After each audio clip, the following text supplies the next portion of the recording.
Hello dear students, welcome back to my YouTube channel बरूट English hub. This is Rajni. Dear students, आज के इस lecture में हम डिस्कस करेंगे सिलेबस को, जो कि हमारा इंग्लिश का सिलेबस है। तो देखिए, जो हमारा सिलेबस है वो है हमारा प्राइवेट और कोरेस्पोंडेंस स्टूडेंट्स के लिए, यानी कि जो प्राइवेट बीए कर रहे हैं, तो बीए सेकेंड ईयर के स्टूडेंट्स के लिए ये इंग्लिश का सिलेबस है, जो कि प्राइवेट स्टूडेंट्स है। तो देखिए, सबसे बड़ा डिफरेंस क्या होता है रेगुलर और प्राइवेट के सिलेबस में।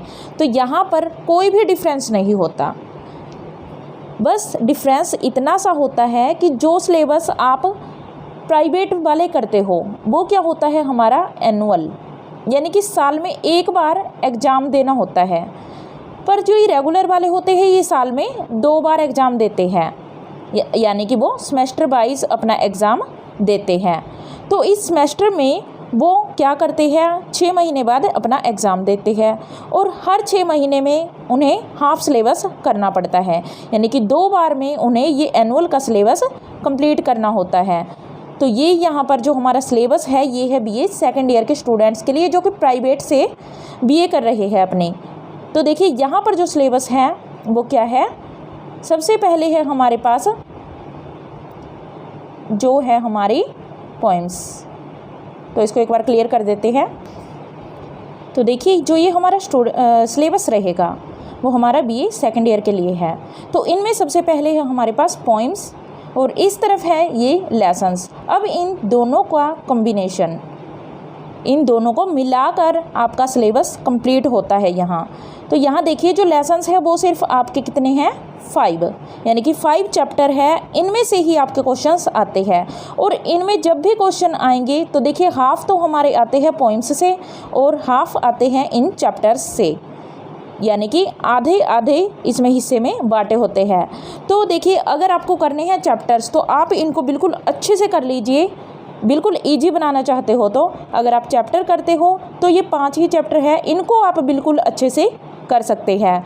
अगर आप ये चैप्टर्स नहीं करना चाहते, आपको पोइम्स इजी लगती है, तो आप क्या करोगे, जो हमारी पोइम्स है इनको आप करोगे, पर ये आपकी ज़्यादा है। ये है हमारे पास 9 पोइम्स है और यहाँ पर 5 चैप्टर्स है। अब देखिए, आधा सिलेबस इसमें से आता है और आधा इसमें से। चाहे तो आप इसको कर लीजिए तो भी आपका पेपर कंप्लीट हो जाएगा, चाहे आप इन 5 चैप्टर्स को बिल्कुल अच्छे से कर लीजिए तो आपका एग्ज़ाम है यहाँ से कंप्लीट हो जाएगा। तो देखिए, मैं यही सजेस्ट करूँगी कि आप चैप्टर्स कर लीजिए। और देखिए, इनके लिए मैंने समरी हर एक चैप्टर की और हर एक पोइम की समरी बिल्कुल क्लियरली करवाई हुई है और उनका डिस्क्रिप्शन बॉक्स में मैं लिंक सेंड करूँगी, यानी कि उनका लिंक है जो इन सभी पोइम्स की समरी का और इन चैप्टर्स की समरी का, वो आपको डिस्क्रिप्शन बॉक्स में मिल जाएगा। वहाँ से आप इनको कंप्लीट कर लेना और वहीं से आपके short questions, very short questions भी निकल जाएंगे। यानी कि सिर्फ आप अगर इन 5 लेसन्स की, इन 5 चैप्टर्स की समरी भी करते हैं तो भी आपका एग्ज़ाम 100% क्लियर हो जाएगा। तो अब देखिए, यहाँ पर जो पोइम्स है, फर्स्ट है हमारे पास सोनेट 18, सेकंड है know then the self, third है elegy written in a country churchyard, fourth है हमारे पास, तो देखिए 4th पोइम है जो हमारे पास, एक बार इनको क्लियर करते हैं। तो देखिए, 4th है हमारे पास the world is too much with us, 5th poem है ode on a Grecian urn written by John Keats, 6th है माई लास्ट डचेस, ब्राउनिंग की पोइम है ये। और उसके बाद है हमारे पास 7th पोइम जो है when you are old, 8th poem है where the mind is without fear, जो कि रविंद्रनाथ टैगोर के द्वारा रिटन है। उसके बाद है the bangle makers by Sarojini Naidu. तो ये 9 पोइम्स है हमारे पास जो हमें करनी है एग्ज़ाम के लिए, पर आप चाहिए तो कर सकते हैं सिर्फ इन 5 चैप्टर्स को, क्योंकि एनुअल एग्ज़ाम वाले, प्राइवेट वाले इतना भी कर ले तो उनके लिए इनफ रहेगा। इन्हीं में से उनको क्वेश्चंस देखने को मिल जाएंगे।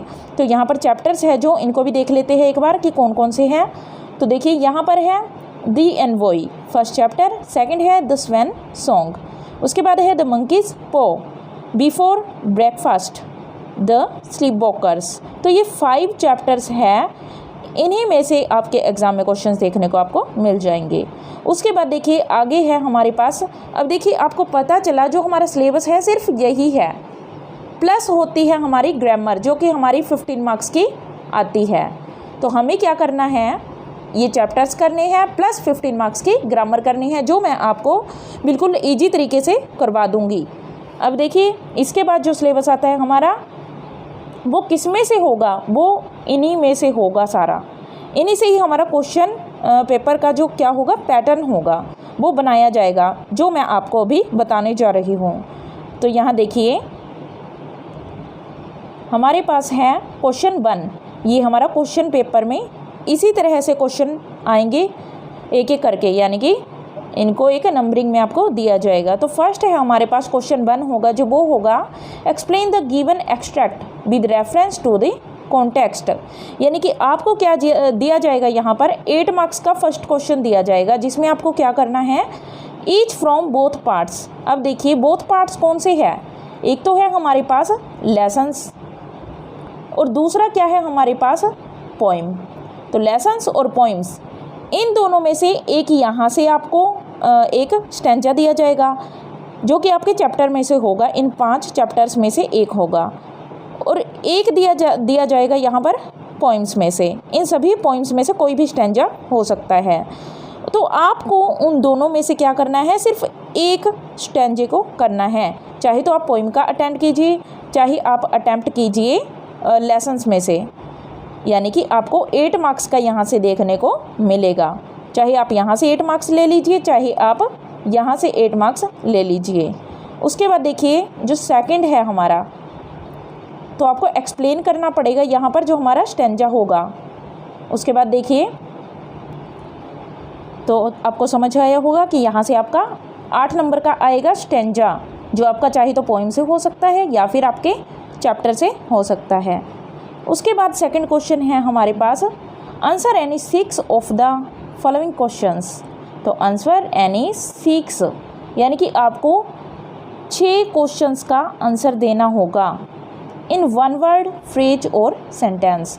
चाहे तो वो एक वर्ड में भी दिया जा सकता है, यानी कि क्वेश्चन के अकॉर्डिंग हम क्या करेंगे, एक नंबर के अंदर, यानी कि एक नंबर के आपके पास कितने क्वेश्चंस होंगे, 6 क्वेश्चंस होंगे, और वो होंगे आपके 6 मार्क्स के, यानी कि 6 ही मार्क्स होंगे, 6 क्वेश्चंस होंगे, और एक नंबर का एक क्वेश्चन यहाँ पर होगा।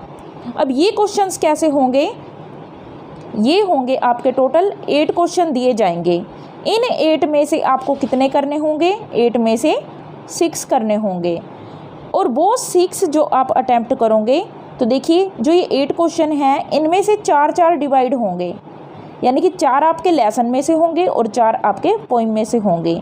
आप इनमें से जो चाहे वो अटैम्प्ट कर सकते हैं। अगर आपने पोइम्स भी पढ़ी है तो आपके लिए ज़्यादा अच्छा रहेगा, क्योंकि आपके 6 क्वेश्चन तभी बन पाएंगे जब आप दोनों पार्ट्स में से अटैम्प्ट करते हो। तो आप 3-3 क्वेश्चन अटैम्प्ट यहाँ से कर सकते हैं, जो आपको ईजी लगेंगे। उसके बाद देखिए, उसके बाद आता है हमारा नेक्स्ट क्वेश्चन, जिसमें क्या है, ये सेकंड क्वेश्चन का ही पार्ट बी होगा। इसमें क्या होगा, आंसर एनी 4। अब यहाँ पर 4 क्वेश्चंस के हमें जवाब देने होंगे ऑफ द फॉलोइंग क्वेश्चंस, जो भी क्वेश्चन आपसे पूछे जाएंगे। टोटल कितने पूछे जाएंगे, तो देखिए 4 आपको जवाब देने हैं।